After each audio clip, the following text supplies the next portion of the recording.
Kinasal na noong Sabado, January 6, si kapamilya TV host Robby Domingo sa kanyang longtime girlfriend na si Mikey Pineda. Kung bago ka pa sa channel ko ay huwag kalimutang i-like, subscribe at i-share. Inakala ng mga fans at netizens na hindi na ito matutuloy ang kasalang Robby Domingo at Mikey Pineda.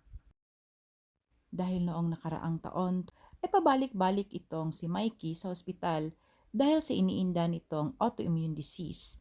Sa updates ng couple sa kanilang social media ay ibinahagi nila ang hinarap nilang pagsubok sa kalusugan. Ipinakita nila ang pinagdaanan ni Mikey na panghihina sa buong katawan. Naglakas loob na labanan ng couple ang pinagdaanan nilang pagsubok dahil ninais pa nilang bumuo ng pamilya at maituloy ang kasal. At ayaw rin ni Maki na madili pa ng husto ang kanilang pag-iisang dibdib. Ginanap sa Diocesan Shrine at Parish ng San Isidro Labrador sa Pulilan, Bulacan ang kasal ng dalawa.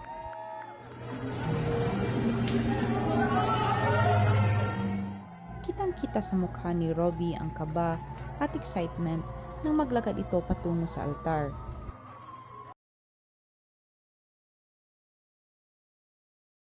Naging emosyonal naman ito nang masulyapan na niya ang kanyang kabiyak nang magmarcha ito patungo sa kanya. Isang traditional Filipino wedding ang kasal ni Robby at Mikey. Hindi napigilan ni Robby at sa mga ibang dumalo na mapaluhan nang makita na nila si Mikey na naglalakad patungo kay Robby. Gaya sa ibang mga kinakasal, ay naging emosyonal din ang kanilang mga magulang.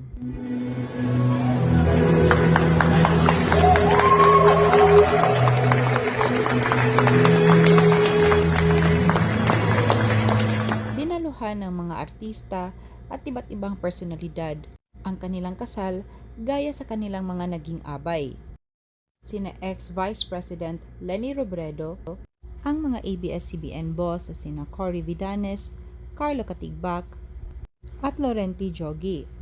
Kasama na rin ang iba't ibang kapamilya stars sina Ogie Alcacid, Regine Velasquez, Gary Valenciano, Martin Rivera, Eric Santos, Piolo Pascual at marami pang iba.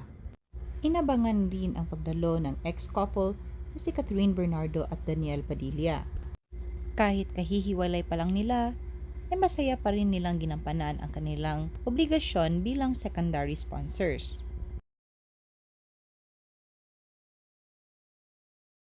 Ginanap ang reception sa North Polo Club. Pinoy na Pinoy ang naging tema sa kasal ni Robby at Mikey. Mula sa kanilang mga kasuotan hanggang sa kanilang first couple dance, na ang mga itinugtog ay mga original Filipino music. Nagmistulan namang ASAP Live ang reception nang mag-serenade at mag-perform sina Ogie Alcacid, Regine Velasquez, Martin Rivera, Gary Valenciano, Darren Espanto at Gab Valenciano.